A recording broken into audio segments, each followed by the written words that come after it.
realize all the complications. Oh, It's a lot of funny. moving parts. It's funny you mentioned the call center, because I deal with this on claims side of health insurance and life insurance, and just calling in, and some just random employees who truthfully don't really have any investment into their insurance company. You know, they're just getting a paycheck. They're literally working in a call center. Make your day, make my day the toughest time ever, just for whatever reason. They're just kind of stubborn for no reason. Or also they'll say that's just kind of, my hands are tied too. Oh, That's yeah. what upper people came down and said. Yeah. I've had people say, I know that's stupid, but that's why I have to tell you. Oh, and they'll Like, say to me too, yeah. I totally understand, I hear So you, but frustrating. you know, my supervisor, this is the way it is. Mhm. Yeah, I can't. So there's an analogy actually to health insurance where, in terms of dental coverage, a lot of dentists are out there doing exactly what you guys are doing, essentially taking a loss on certain services because Yeah. the networks, that gets a little too into it. But yeah, so that happens in a lot of happens, yeah. insurance situations. Yeah, and I don't, I just can't cut corners. I Mhm. won't cut corners. Good. I won't treat the customer's repair in any way that could possibly cause a safety issue. Most I mean, importantly. Yeah. Mhm. So I have done things like an insurance company, I won't say who, wants to do a used Mhm. radiator support. A radiator support is a structural part of your car. It's That holds up the radiator, I would it's imagine. it's a Uh-huh. structural too, because we don't have like solid frames anymore. Sure. Or unibodies. So there's different structures of your car, your roof, your radiator support, different things that make that safe Got from a it. structural standpoint. That's an item. So for us, our rule is we won't use aftermarket or used structural parts of your car Hmm. for safety reasons. Makes sense. Suspension, we won't use Good. used suspension parts. We don't know what condition those are in. Right. You know, yeah, it saves money, but no, Hmm. I just won't do it. Maybe aftermarket on an older vehicle, but for the most part, those are safety items. Those can cause Wow. problems if your wheel falls off when you're driving down the road, or if you get in an accident, your airbags don't go off when they're supposed to, because those Good are very deal. precise. A fraction of a second before or after they should go off can mean life or death to the occupants of the car. So Right. it's just, for us, we're just not gonna do it. Mhm. So factory parts is what we try to put on every car. And if for any reason we wouldn't, the customer would know. Good. And they'd be okay with it. So if the Glad you're insurance, transparent about yeah, that. if we can't get a price match, let's say the aftermarket part is too much less that the dealer can't make that work, then I would call the customer and say, look, it's $25. Do you want to, is it important enough to you, do you want to do that? I would imagine most Yeah, people say here's what we've yes. gone through. Yeah, we're gonna say yes, and if they say no, they say no. Mhm. But bottom line, at the end of the day, I wanna sleep at night, and I wanna know that the cars that we repair are safe. And whether the It's insurance true. pays for it or not, we're gonna do it the right way. Driving's risky enough.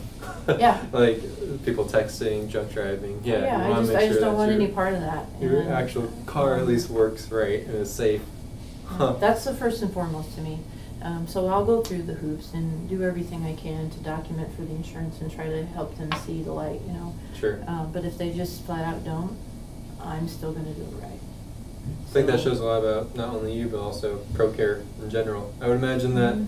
that trickles down to everyone, even when you're not here, even when you and your husband are Mhm. on vacation. I'm sure that mindset sticks through to Oh, all the yeah. employees. And the techs too, they prefer to do it right, and the ones that we have take pride in their work, and they've been doing it for 20, 30 years themselves, so.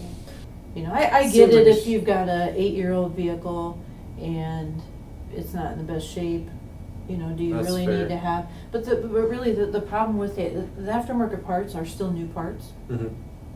but they're trying to reverse engineer the factory part to create the aftermarket part. It's Right. like any other knockoff. They Mhm. don't have the stamp. Yeah. They have to invest in creating that stamp. So part of what they do is you have to turn in your core. The core is the old part. Mm. So the more old parts they get, they use that to build Mhm. their technology Sure. as they're in the process over time Weird. re-engineering those, and they get better and better and better. Mhm. So an aftermarket part versus a factory part used to be 50% less. Hmm. So if it was $100, it'd be $50. Sure.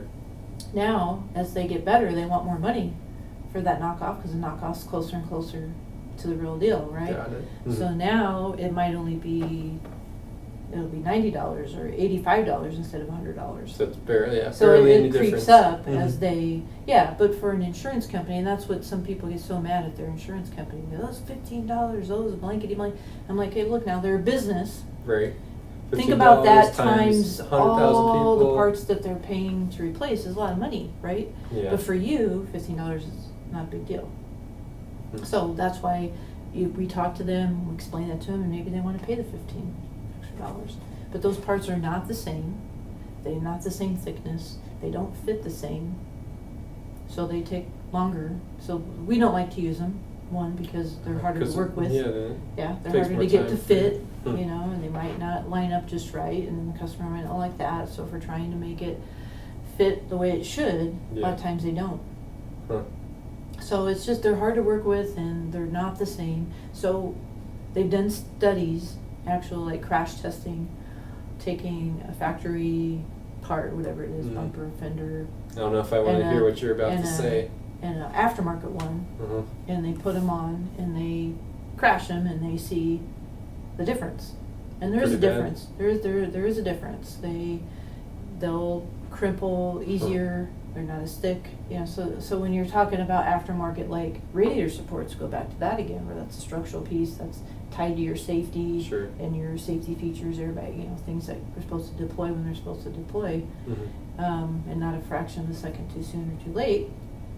That's all it takes. And if that part isn't the same thickness, isn't welded the same way, which they are different, that can cause something, your features of safety, your airbags, let's say, to not go off exactly when they're designed to. Because Mhm. the parts that are designed at this point to set that off, maybe get to that point sooner because they're not as sturdy. Hmm. So, like and fit and finish and quality, I don't know. I really don't think that they are, for the most part. We try not to ever use them afterwards. That's so scary. But, I mean, you think about it, you go down to New York, right, and they all those people on the streets telling you Rolex watches, right? Mm-hmm. Yeah, it's all. You buy knockoffs. one, yeah, they might last for a little while, they look the same, but they'll break. Mm-hmm. I mean, it's not the same. Right. So people just need to know what are aftermarket parts. Mm-hmm.